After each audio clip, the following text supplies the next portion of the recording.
What's up, everybody? Welcome to Brandon's Face. I'm Jonathan Beardsley. And I am Brandon May. Thanks for tuning in. Before we dive into this week's episode, I want to briefly discuss the Grammys that just happened. Did you catch any of the show this year? No, I didn't watch any of the show, but I heard about a lot of things. Yeah, so to briefly recap, Taylor won a few, including Album of the Year. She also announced a new album that will be dropping in April. A lot of people in the audience didn't seem to be thrilled about that, since it means she'll probably be winning again next year.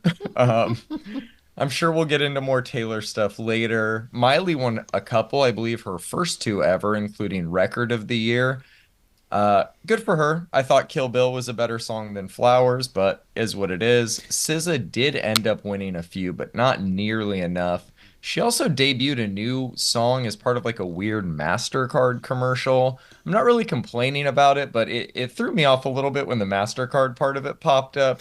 Hopefully the actual track drops soon. Killer Mike swept the rap categories he was in before getting arrested in the lobby afterwards. Did you catch any of that online? Hey, if his LAPD mugshot is not his next album cover, I've lost all faith in him. Yeah, he re-released his album on streaming with the parentheses rap album of the year, as he should, but I hope he updates the cover to a mugshot. He doesn't seem to be glorifying the incident. He makes it sound like it was kind of an overzealous security guard more than anything else, and he just wants to be done with it. But Yeah, that makes is sense. what it is. Yeah. My favorite part of Killer Mike winning is all of the salty Travis Scott fans being like, "Who are you?" and clearly Oh my God. just putting their ignorance on display for the world to see. One of the greatest rappers of all time is who he is, who's finally getting the flowers he deserves. He released a merch item on his website, the Killer Mike broom, since he swept the categories. It's $100. That is incredible. Yeah, good for him, dude. Victoria Monet, she ended up winning a few, including Congrats Best New to Artist. her. We had a feeling she would win a couple this year. In terms of the performances at the show, Tracy Chapman resurfaced for a beautiful collaborative version of Fast Car with Luke Combs. It was her first time on stage in like 15 years, I believe. The crowd reaction to it was beautiful. Travis Scott performed despite not winning anything, as did Olivia Rodrigo, who has not been nearly as successful in terms of awards acclaim as I think we all thought she would be. It's truly going to take the infinity stones of pop excellence to dethrone Taylor from the top spot. But that, again, that's a topic for another podcast. Once again, I feel like a lot of the awards I cared about were not on TV. All of the dance music awards, for example, Skrillex won for Rumble, Fred again won for Actual Life 3, Kylie won for Padam Padam. I heavily agree with all of those. I agree with all but one. What, the Fred again one? Yeah, the Chemical Brothers should have gotten that one. I liked the Chemical Brothers album more than I liked the Fred Again album, and we've talked about his Actual Life series to death at this point, but I don't think it deserved Album of the Year for EDM. I think that's fair. I also think as a Chemical Brothers fanboy, you have no credibility in this argument when it comes to bias. Impossible for me to be biased, sir. Impossible, sir. But yeah, man, it's a shame that their speeches were on YouTube. No diss to YouTube. Shout out YouTube. I just wish that more people actually got to see these artists win. Other than that, I saw Jay-Z said some stuff about Beyonce not having any Album of the Year awards despite having the most overall noms of any artist ever. He did this while accepting an award he got for a career achievement or something along those lines. It's a very weird moment for a viewer, but as a husband defending his wife, I totally get it. And then he went and poured a drink into his Grammy, as if to... Again, if this is not the next album cover, what are we even doing here? I'm sure there's some stuff I'm missing from the show, but nothing that's coming to mind for me right now. In the end, I think once again, the show just failed to make my taste feel represented in a meaningful way, but I hope others felt satisfied with how it went. Any other news you want to talk about before we get into this week's episode? Yes. Unfortunately, Tiesto has had to cancel his Super Bowl gig. No. Citing a family emergency. I hope him and his family are well. They have already announced the replacement for him to DJ, and it happens to be a DJ that is constantly in Las Vegas, and that is Cascade. Yeah, I think that's a worthy fill-in. Unless we were getting a Killers DJ set, then I think Cascade is the man to do it. Right. Um, that sucks for Tiesto, but I think it's a good spot for Cascade. Again, I wish him and his family well. Yeah. He's not one known to cancel gigs, so No, I'm assuming Tiesto that loves money. yeah, I will say that the guy this does is not want true. to miss a gig. This He is also does true. love playing music live, as corporate as his music has become. Yeah. All right, man, let's dive into this week's episode. We're Let's going to do kick it. things off with the new one from Wave Dash, Madion, and Toro y Moi. It's called All Your Love. I'm a big fan of this one. It's actually my song of the week, but I could see how it would be too poppy for some. Is it too poppy for you? Madian and Toro y Moi is a match made in fluffy, poppy electronic music heaven, sir. Amen, This brother. this collab works really well. It is a little poppy for my tastes nowadays, but I appreciated it for what it is, man. Gonna be big at festivals this year. That I'll agree with. The King of Spring is back. Craig David blessing us with a, I guess, feature collaboration. I'm not sure what to call it. It's with Wes Nelson. The song's called Abracadabra. Craig David does this thing on this as expected, but I was really, really impressed by all of Wes Nelson's part two. I had a lot of fun listening to this track all week when it came on. What about you? Yeah, man. As is tradition, Craig David just kills this. I love it when he does his house thing, man, and it's future house at that, which I dig. So this is good stuff, man. Congrats to Craig for getting the Mr. David for getting the what is it Drum Sheds gig? The drum sheds gig. I keep wanting to call it Yeah. Printworks because it's the same people. RIP. Yep. Yeah, so he's been doing his TS5 show in Ibiza for like 10 years or 10 Right. years, like 2 years now. And I guess he's finally getting to take it to bigger spots, man. This is really, really cool. I shouldn't say bigger spots. It's actually probably a much smaller spot, but it's cool he's getting to take that show on the road. And hopefully he brings it to America and other places than Vegas pool parties. Yeah, yeah, I agree. All right, man. New one from Brittany Howard. Prove it to you. I thought her album was dropping last week. That is not the case. It drops this week, but we got this absolute banger of a track. I'm already apologizing for not adding the extended mix. It's out there, Brandon. You can go find it. How But I, dare I you, fucking sir? loved this one. Are you a fan of it? Yeah, her voice just melts over this production, man. Really good stuff. So I don't know if you listened to her debut album or her last album, I should say at all.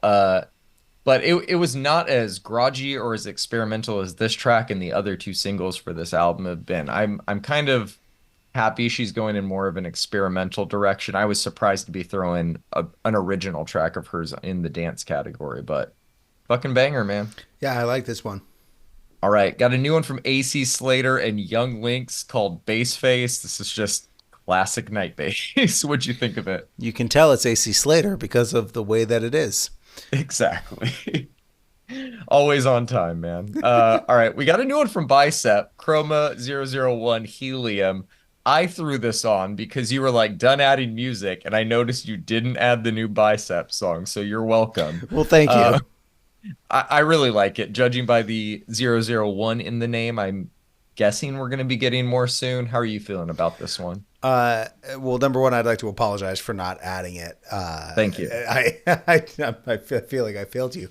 I have to swim through a giant ocean of releases every Friday, and I plan You on do. doing that tonight in a couple hours. I am so fucking hoping that we get an entire album of stuff like this from Bicep. Absolute just fucking masterclass with everything they drop. This is my song of the week.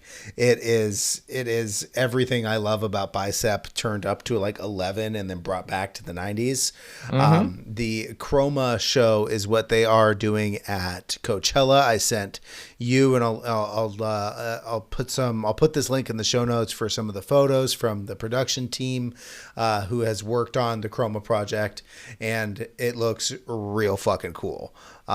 This is fantastic. I can't wait for that. Speaking of Coachella, just really quick before I forget, Self-Esteem's entire 2019 set has been uploaded to YouTube on his official Coachella. So let's throw that in the show notes because everybody needs to see that at least Oh once. yeah, I've already watched it twice since it dropped. But Of but course you did. Of course you did. it's a banger, man. It's one of those I was more sets. saying that for the listeners than Got for it. you, Got Brandon. it. I Yeah, no, assume. we'll throw a link in the show notes, man.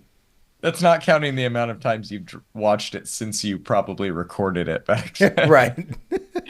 All right, we got the Feed Me remix of Give Out by Kill the Noise and Helene. You know, anytime Kill the Noise and Feed Me work together or remix each other's music, it's going to be great. That's exactly what we got here. Did this scratch your Feed Me itch? Yeah, man. Feed Me does it again. This is how you remix a Kill the Noise track.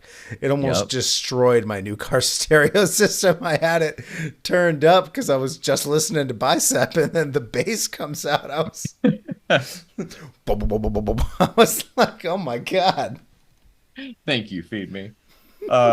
All right, man. I gotta thank you for throwing this next one on. Equanimous, Hyperlight, and Kateri. I think I said that right. The song's called Love Drop. This is my runner-up for Song of the Week, even though we don't really have that.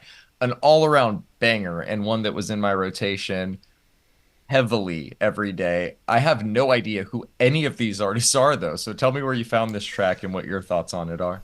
I forgot. But I think I followed Equanimous like I don't know a few months ago or Oh, to something be like in your that. 30s. And yeah, man, it bangs, dude. I listened, I previewed it, and I was like, oh my God. So the wubs, the little high congas they do, It's I love it. It's all of that, but it's the space that they give it. Like it really just every sound gets its moment type of thing. And that's For usually this sure. music is so cluttered. The mix is really good. I would have liked to maybe a little more low end, but it does slap. Do not get me wrong. It Uh, really does, man. Every time this one came on, I this week I was like, oh, gotta like settle in, you know?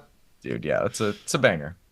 All right, speaking of fucking bangers, it went straight into the new track from Adam Bayer, Let's Begin, which just simple, punishing, beautiful, classic Adam Bear.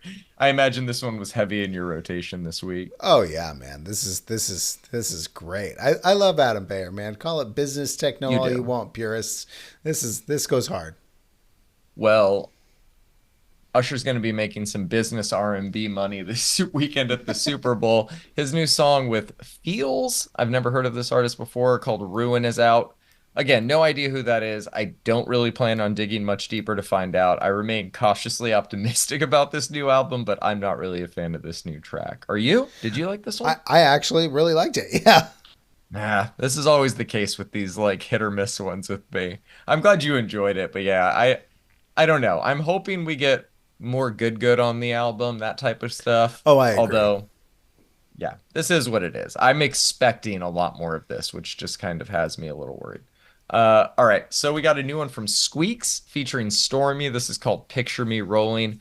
The only thing I'm not a fan of about this song is how heavily it relies on an old Tupac song, really. But Stormzy and Squeaks both deliver on this one. I don't think that can be questioned. Did the interpolation bug you at all, or were you able to just bump this and enjoy it? I was able to enjoy it, but it did throw me off a little bit. What I will say though is that Stormzy just wraps circles around literally everybody he's on a track with. So, Yeah, I've never heard Squeaks before, but I was guessing Stormzy was going to out rap Squeaks on this song, and he yeah, he did. does. And it is nice to hear Stormzy rap, which is not always the case. Right. All right, we got a new one from Nafe Smalls and AJ Tracy called Geekin'.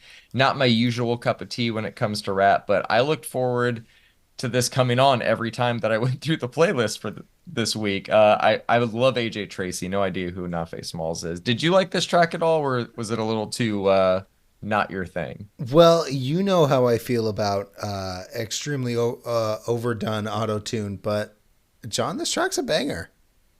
Yeah, yeah. I feel like it's somehow, I feel the same way about the over reliance on autotune in this type of music, but some tracks it just work. That last Baby Keem album, it works. Oh, it Like works real good, that last Baby some, Keem album. yeah, yeah, almost too good. Yeah, some songs it just works. This is definitely one of them. I hope we get to dig into more AJ Tracy soon. He has not released a new album since we started doing the pod, but he is due. All right, we got a new one from Paramore, Burning Down the House. This is the first of the covers we're getting as part of a tribute album for the Talking Heads. And I really liked it, man. Not just because it's Paramore either. I liked their take on the song, and I like to hear them go a little over the top, which they don't really do too often anymore. What do you think of this? I think that if you are going to cover a David Byrne anything, you've got to put your super duper weird hat on. And I think Your that big suit on? I think that really, you gotta have some framing in your suit. You know what I'm saying? That being said, I think Paramore, I think Haley, I think they all kind of did it on this one. I think they did very well. I don't think anybody's ever going to get. We're going to talk about weird music later, but I don't think anybody's going to quite hit that David Byrne weirdness level, which No. is I mean that in the highest level of compliments that I possibly can. So there's that. But I did like this one. Something I didn't talk about earlier is Paramore winning not just their first Grammys, but Rock Album of the Year for This Is Why, and being the first girl-fronted rock group to do so ever. How is this possible? It's I don't get it. 2024. How Yeah, the I don't fuck? get it, man. Like I was like, that's a made-up thing. That's not real. Like That can't what? be real. And then they posted about it, and I was like, what the fuck? Like, one, good for them, very deserving. That was kind of a mixed category this year. I think that they did put out a great album and deserved it amongst the other contenders. But man, how have we been underrepresenting so many of these great women-fronted bands or just all women bands over the Right, man. years? Like, this I is crazy. totally agree. The fact that the Yeah Yeah Yeahs never won that is insane to me. Yeah, nuts. I mean, there's a Garbage. ton. Like, Fucking whatever, man. The other female fronted band that got a little snubbed this year was Spirit Box, losing out should have to got a medal nom, right? well, they got the Or should have nom. got, They yeah, should they have won got the Grammy because Metallica's album Metallica. was hot ass, and Yep. Spirit Box deserved that one. But whatever. I'm not the Academy. I hope Spirit Box and SZA just went back and smoked a blunt while Taylor Swift was giving her award speech, because that's what I Right. would have done. All right, so we got a new one from Sweet Pill off their upcoming EP. This one's called Eternal. It's a little slow and fizzles out before it really finds its footing, but it's still a decent track. Did you enjoy it? I did. I agree with you though, totally. I still don't dislike anything that I've heard from Sweet Pill yet. But this And you definitely won't. needs, yeah, it definitely needs a little bit more energy. I'll give you that one. Yeah, they just announced their first headlining tour. Good Anybody for that's into them. their music should be checking that out. Yeah.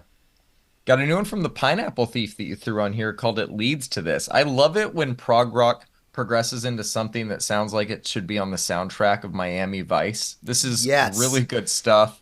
No notes. I don't think we've talked about this group before, though. So, what are your thoughts on them in this track? We have not talked about this group, but I have been listening to them for about a year now, maybe a little longer than that. Some proggy rocky stuff, man. They do it very well. Every time I hear this song, I like feel the need for more music from them, and I go put on whatever random album because they don't have a bad album. The bass line Sure. is fucking crazy. This band actually features the drummer of Porcupine Tree, which is how I found Oh, them shit. about a year and a half ago when I was doing my deep dive into Porcupine Tree, and I was like, they've got to have some side projects, and lo and behold, a couple of the members do. Well, I'm glad you found this one and threw it on the playlist this week. It's a good track. Yeah, we've got an album coming out. I'm pretty excited for it. Oh, sick. If it's anything like this, let's go. I'm sure we'll be checking it out. Oh, we will.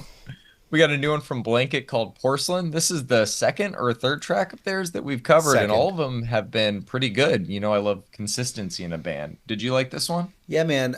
Blanket's brand of like heavy alt shoegaze is like really neat in my opinion, man. I love the Hmm. synths that come in like a minute and a half in. They seem to like this band really seems to be polishing their sounds, and I have a feeling something's about to break above them, like a ceiling or something. Love when that happens. Same. Except when you're a homeowner. That's a fucking nightmare. All right, we got a new one from Artificial Language called Skinwalker. This one got taken off Spotify before I could hear it. What about you? I listened to it. I didn't take any notes though because when I finally went to sit down and take notes, I was like, "The fuck? It's not there." Classic Spotify or classic Artificial Language, who's to say? All right. Copyright or something, you think? We got a new one from Bad Omens and Poppy, Violence Against Nature. This one is just industrial metal pop gold. I'm a huge fan of it. Sounds like tattoo on steroids. You're usually a fan of music that sounds like this as well. What did you think of this one? Yeah, man. You know how I love it when pop and metal come together. I've always been a fan. I've always had a real soft spot for "I Prevail's" cover of Taylor Swift. You know, Hmm. what is it? Punk Goes Pop. They did a lot of those, and I've always just had a kind of a soft spot, a guilty pleasure, if you will, for his tracks like this. But this is an original song, and poppy and heavy kind of come together in like a really good way that works for both of the artists. I mean, Poppy as both the artist Yeah, and the yeah, genre I was following. classification there.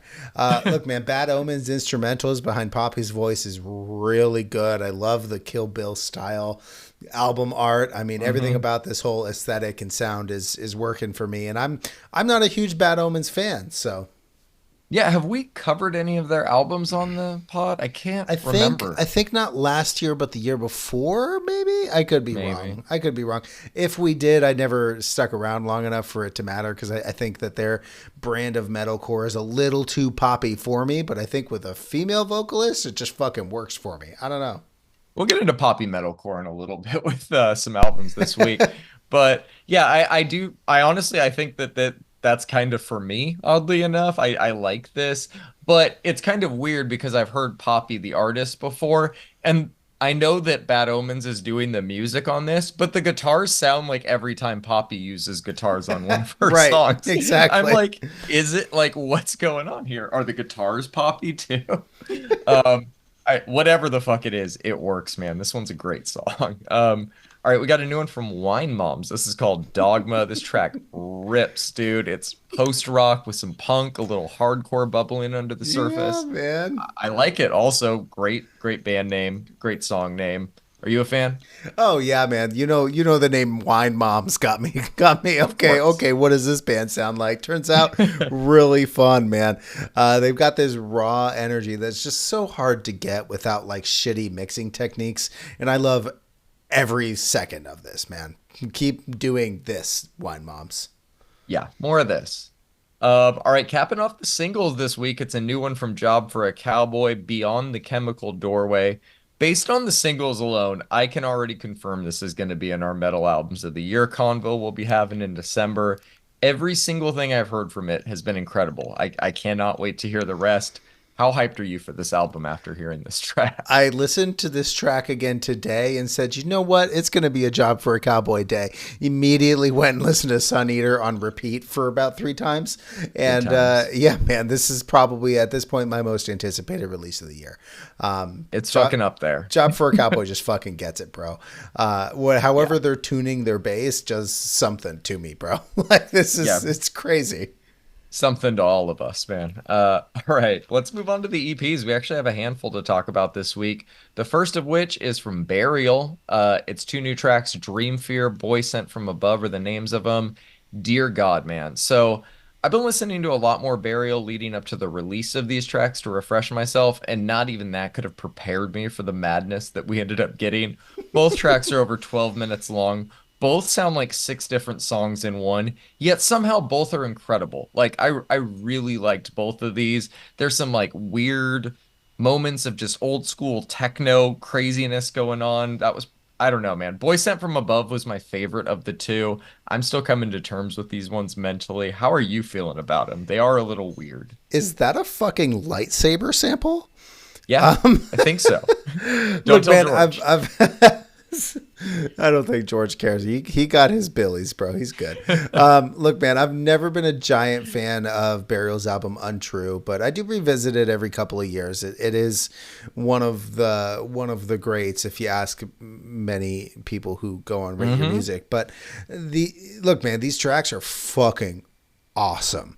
You know that I love 10-minute plus tracks, and both are over 12 minutes. I mean, one's close to 13, one's over 13. It's just a wild ride from start to finish. His Yep. production style continues to innovate and sound unique years and years later. Burial is channeling his inner Aphex Twin on these, and I am all about it because Aphex Twin never really like wrangles in his wild ideas, but it felt like Burial, for how crazy these songs are. It felt like he kind of wrangled some things in, you know, like he Yeah. lassoed some of those weird stallion ideas that he had, but he kind of kept it contained a little bit.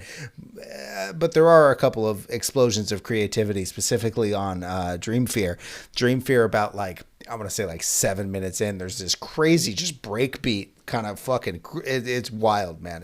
These tracks are insane.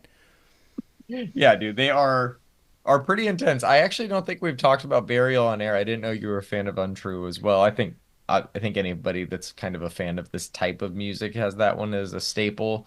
Um, yeah, I wasn't sure what to expect when they said we'd be getting two new Burial tracks, but I should have expected this, you know? Well, you know, man, I'm about it. So Good, man. I'm glad you enjoyed them too. We got a new EP from Emotional Oranges and Nonsto Amadi. This is called Blended. I think that they built this whole EP on their After Nowhere because I think that was on one of their last releases. So either they went back to the studio or these are just all the tracks they made while writing together. Either way, it's a really solid release. In My Head is my favorite of the new tracks. What did you think of this one? so Emotional Oranges seem to have taken a little bit of like a chilled out turn. It works for them. And honest, this was kind of a perfect early morning EP drive to work, you know? Uh, really good instrumentation. There's good lyrics, good vibes, good shit. Shout out to homie on the cover with the cartoon Shattered Backboards. Yep. I love their art direction for their covers Oh, recently. yeah. Who's ever drawing them is doing a great Yeah, job. this is great. All right, man. We got a new EP from Persephone. This is Lingua Ignota Part 1. Tell me about this one. This is just part one, bro. Oh my god! I've been hearing about Persephone for about the last year, and as you know, and our listeners know, I listen to a lot of music, and so when people recommend a band, they go into a playlist. I shuffle them away. I hit follow just in case they release something. That's exactly what happened with Persephone. I have yet to dive into their discography, but it's been recommended in all of the prog communities that I'm a part of. Yeah, this is right up my alley, man. They're like a slightly less technical Between the Buried and Me playing Gojira covers. And I mean Yeah. this in the most complimentary way I possibly can. The drumming is immaculate. The atmosphere hmm on this EP is just on another level, man. I'm a big fan. I'm going to start diving into their discography probably tomorrow. And every track's a banger, bro. There's not a bad track on this, even including the intro. What did you think Yeah, about it? I agree, dude. It's really, really good. The three tracks that make up a majority of this project are really solid, with the Equable be my favorite of the bunch. But the intro track and outro track do a great job bookending it. There's a variety of different styles and genres used throughout this, but I think they excel at pretty much everything they do. I'm definitely excited for part two after hearing it. It's like, wow, man. I was like exhausted the first time I heard it. I was like, what the fuck did I just listen to, Gotta go man? take a shower. Yeah, right. Like, All right, man. We got a new one from VNTM, Portal Open Source number 4, our obligatory techno EP of the week. Talk to me about it. gotta do it, man. You know I do. I know. So these tracks all bang. That's not up for debate here. I was not No. actually even surprised about it. VNTM is a legit producer. Is it Vantum? I don't know. But Sure. this is actually good news for producers. Not only can you download these tracks, but you can actually download the stems to the tracks and remix as open source. That's why this is called open source. And you can just go on his Bandcamp and download them for free. I thought that was fucking super sick. That is really cool. I'm gonna leave a link to the description in the show notes. Or to the Bandcamp in the show notes. And yeah, man, I'm gonna download a couple and play around with them. I'm not gonna release any of them, but man, this is really cool.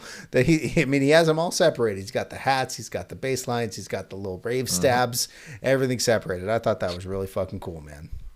You'll release them to my email I will. inbox when you're ready. I will do that. Yeah, dude, I couldn't tell you what it is about this release that separates it from so many of the other techno EPs that we've reviewed on here, but I really, really liked it. It just brims with a certain kind of energy that's hard to define, but he creates it. I'm hooked, dude. Uh, Really, really good I'm one. going to try to define it right here, right now. Non 4/4 beats. I think that relying on 4/4 kind of corners you, right? And Hmm. then he has these like industrial yet also organic bass lines. I don't know what fucking plugin he uses for bass lines, but it's incredible. And I think that those two combination of things make is kind of sets him apart, you know? Well, if that isn't the definition of it, it should be, Brandon. Great job. All right, are you ready to talk about some albums? I'm so excited to talk to you about all these albums, Sean. Okay, man. First up, we have Sleep Token's album, Take Me Back to Eden. We didn't cover this one last year, and that is our bad. It was one of the biggest releases to come out in prog rock, and we should have been on it. You and I were both aware of this band. I don't know about you, but I had not dug into their music yet. It wasn't really until putting together our end of the year playlist that I finally gave their track The Summoning a full listen. And I threw it on that playlist. I sorted that playlist by how many streams each song had at the time. And that was by far the most played song in the genre that year. It wasn't until like a few weeks later that I finally gave the album a full listen, and I was surprised by a few things about it. I always kind of thought from the outside they were just straight up prog metal, and at times they are. But this album is a lot more ambitious than that, but also a lot more pop heavy than that. Sometimes it works on songs like Granite, sometimes it doesn't on songs like DYM or DYWTYLM. But it all has a certain level of quality to it that I think makes it listenable, even when I'm not really enjoying it. After hearing the album, though, I don't know where this would have landed in my personal rock albums of the year. I think it would have been in my mental conversation, but probably not near the top. I'll definitely be wanting to cover them going forward. I'm very intrigued by this. It's like, I don't know, Bring Me the Horizon meets 21 Pilots, a little bit of Bad Omens in there, which sounds like my type of party for better or worse, I guess. I'm going to give it an 8. I think The Summoning and Granite are the two easy standouts for me, but I'm interested in your thoughts on this one. So, uh, thank you for throwing it on. I hadn't listened to it. I had not been actively avoiding it, but passively avoiding it. Oh, I knew you were. So we actually covered Vor when it released as the lead single for this album, and it Mm. reminded me when I listened to it that unfortunately there's a very common complaint I have with lead singles being the heaviest on the album. Uh, Look, man, surprise us with the heavy. Don't lead it. Don't lead with it, and then take it away. That being said, I was really excited to dive into this because this band has been getting like a lot of hype online and has even like become a little So bit of a much. meme. I Oh, God. so to let anybody know, I have not read any reviews. I have not watched any reviews on this. I haven't listened to anything on this album besides Vor before I hit play, and I like this. I think the dude's kind of operatic vocals make actually add like a lot of like ambiance to their sound, man. There is like a ton of genre blending on this thing. We get Yeah. like the soul and blues inspired vocal melody and bass line on The Summoning. There's like jammy electronic elements throughout. And basically every track they put something in that works for their sound. I'll say I definitely understand the hype. It's honestly really good, and they rely a lot on pop melodies, like you said. They kind of took like a heavier sound and were like, let's put pop melodies to it, but like still make it heavy enough for people to call us metal, and it fucking worked, man. Hmm. This is really good. The soft to heavy sound can get like a little exhausting with a lot of bands, but I honestly think Sleep Token found a balance that really encapsulates their sound really well on this one. They've got a lot of like post grunge elements to them, and it's clear that they're influenced by a lot of those bands. But like also metalcore bands, it's like you heard 21 Pilots and Bring Me the Horizon. I heard a little bit of Stained, a little bit of 21 Pilots, and a little bit of Bring Me the Horizon. Fair. Yeah, I don't know, man. I liked it. really interesting dichotomy here that I really wasn't prepared for, nor was I expecting to work as well as it actually did. Mhm. Overall, I really liked this album. I liked it more than the memes told me I was going to like it, and I'll be checking out the rest of their discography as well. They are heavily revered in a lot of different metal or metal adjacent communities, and I'm glad I listened to it. So thank you for throwing it on. Of It's course. between a 7 and an 8 for me. My standout, though, it's Vor. It's so Of heavy. course it It's is. so The good. heaviest song on there is going to be your standout, as we should all know. All right, so let's officially talk about this Lola Young album. My mind wanders and sometimes leave completely. We talked about this album in our Pop Albums of the Year episode, but we never actually reviewed it. You already know I love it since it was in my top five, but coming back to it again was very, very nice. I've listened to this album a lot and I'm still not burnt out on it, which says a lot about how good it is. I think Don't Hate Me is the obvious hit here, but there's tons of great music on here. The intro, Annabelle's House, Black Cab. There's not a miss on here. I don't know. This one's probably a high nine for me. I'm a big, big fan of it. What did you think, though, after finally hearing this album in full? John, this is just sublime. Lola's vocals are incredible here, and it's not just like the quality of her voice, right? It's her delivery, it's the little flourishes, the way she so clearly connects with the music. I'm kind of sad we missed this album last year because I could have been Me listening too. to it all year. Her lyrical content is great. I love that there's like limited production and writing credits on this. She's clearly like living her passion in music. There's a couple of tracks on here that sound a little repetitive on the surface. Like if you have it on as background music, you'd be like, didn't I just listen to this song? Hmm. But when you actively listen to them, the lyrics definitely set them apart. There's different like thematic elements and stuff like that. I'm a big fan of this one, bro. It's an 8 for me, an easy 8. Revolve Fuck Around yeah. You is my favorite. But and Oh, interesting. Okay. I think Black Cab is a very good song. It's a little slow for me, but it's gorgeous. Like it really It is shows off, gorgeous. yeah, it shows off a side of her voice that she doesn't really use a lot on the album. It's just kind of like not Baby Rose quite, but like that same type of like smoky element to it. I don't know. Yeah. It's great, man. I'm glad you liked this album Oh, this just is as much great. as I did. Yeah, this is This was great. an instant vinyl buy for me. Nice, Really, nice. really good one. Our shared All right. collection continues Our to share, grow. yeah, I was gonna say I bought it, so you own it as well. I Um, just got Caligula's horse, so that means that we just got Caligula's horse. I'm so happy to finally own Caligula's horse on vinyl. I've been waiting my whole life for this moment. All right, man. Let's talk about this new album from Kirin J Callinan, I'm sorry. The album is called If I Could Sing. I threw this one out after a buddy recommended it to me. I'm glad I did. I don't know if we've ever covered Genesis Owuzu on the podcast, but Kieran also plays guitar in his backing band. I wouldn't say that their musical styles are too similar, but there is a very similar level of creativity that connects them. This album is kind of ridiculous at times, but instead of those being the worst moments of the album, they end up being some of the best and most memorable moments. And that's usually just not the case with albums like this for me. Few artists would attempt a track like Young Drunk Driver, but not only does Kieran try it, I think he pulls it off, man. At least in my opinion. And that's the kind of thing with this album. Music is always so subjective, but it's even more subjective when it's off the fucking wall most of the time. I don't think this is going to be everyone's cup of tea. I don't know how much I'm going to return to it after this, but it's fun and there's enough of that on it that it works. I'll listen to it more. I'm going to I'm going to give this one a 7 for now, I think. Young Drunk Driver is my standout. How can you not think about that song by the time the album's over?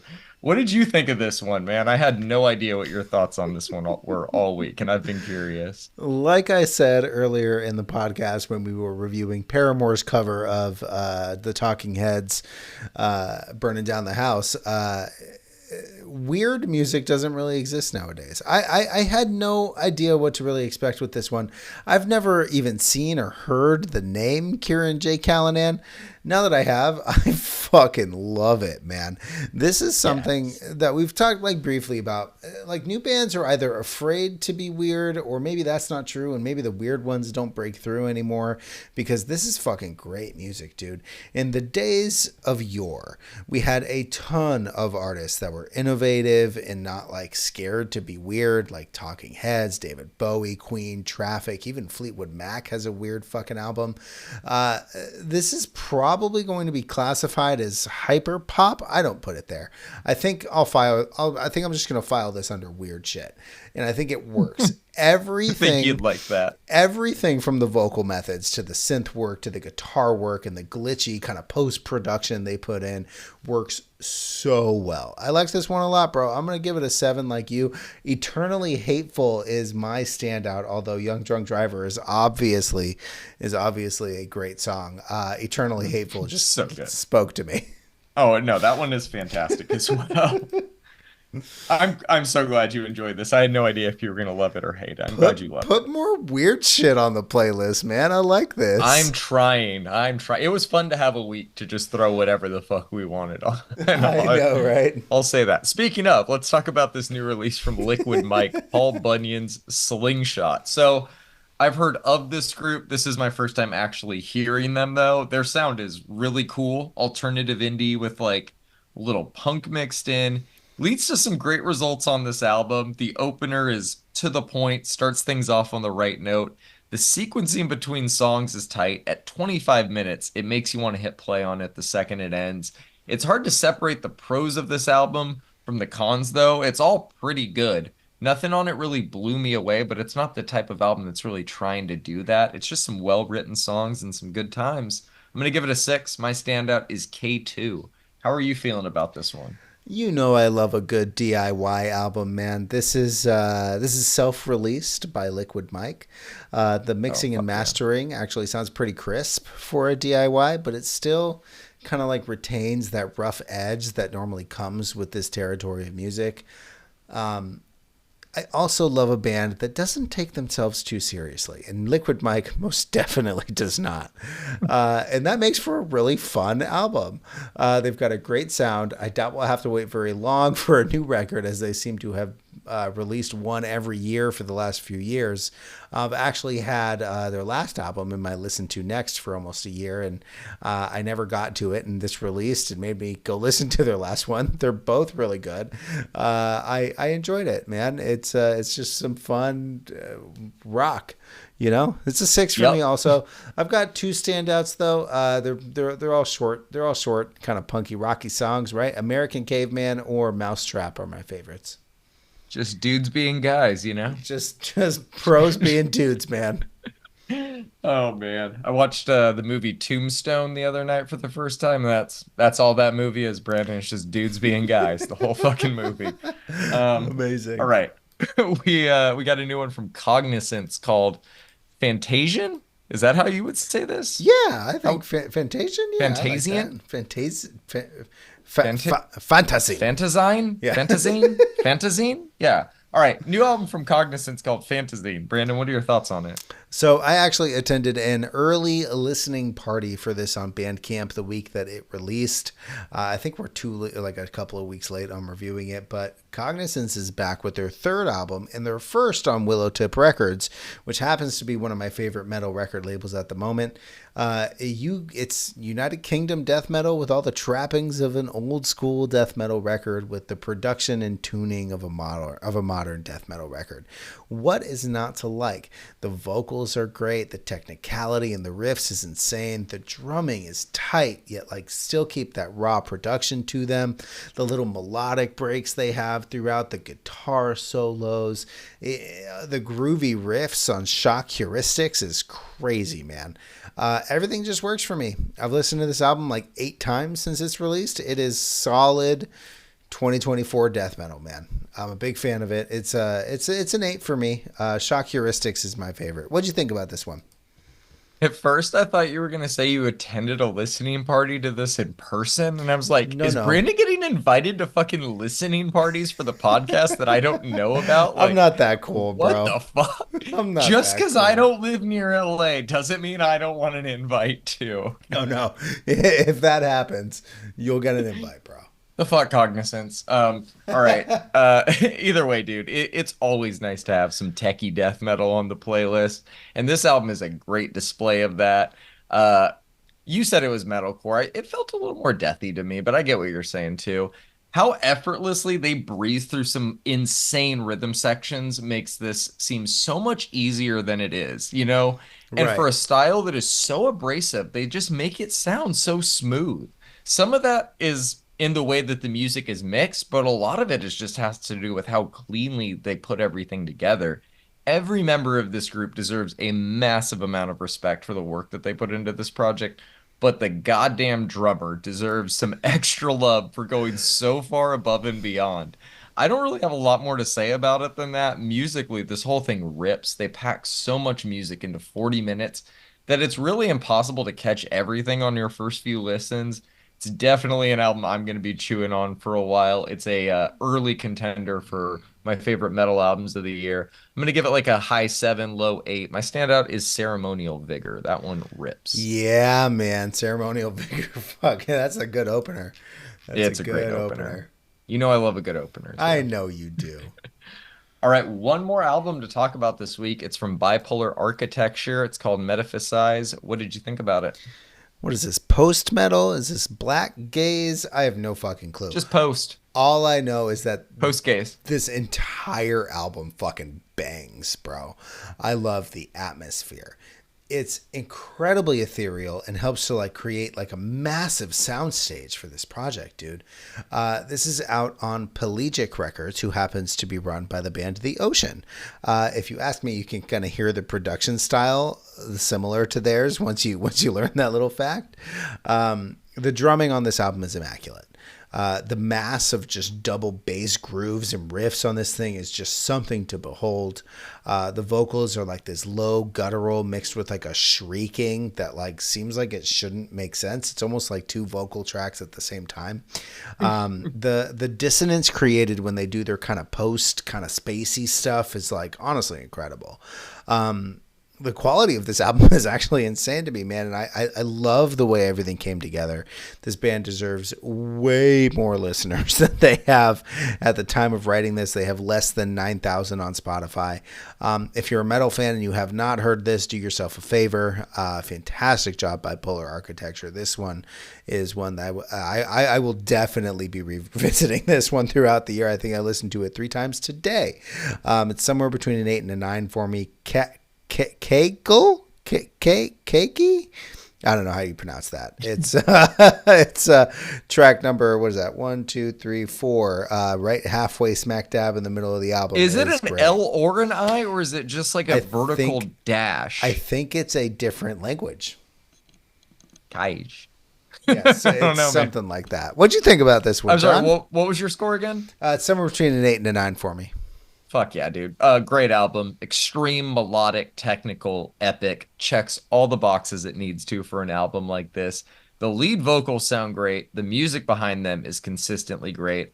I'd say it favors instrumental sections that help showcase their technical prowess more than it relies on technical breakdowns or traditional breakdowns.